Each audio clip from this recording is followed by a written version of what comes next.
بسم اللہ الرحمن الرحیم۔ السلام علیکم ورحمۃ اللہ وبرکاتہ۔ شب برات میں ایک نہایت ہی آزمودہ عمل، اسے ایک بار ضرور آزمائیں۔ تنگ دستی سے نجات کے لیے بہت پرتاثیر عمل ہے۔ وہ عمل کیا ہے؟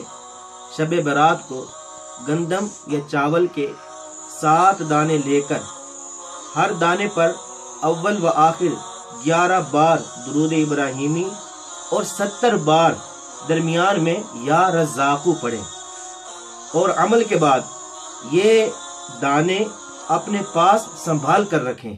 انشاءاللہ عز و جل رزق میں فراخی ہوگی اور سارا سال پیسوں کی کمی نہیں ہوگی۔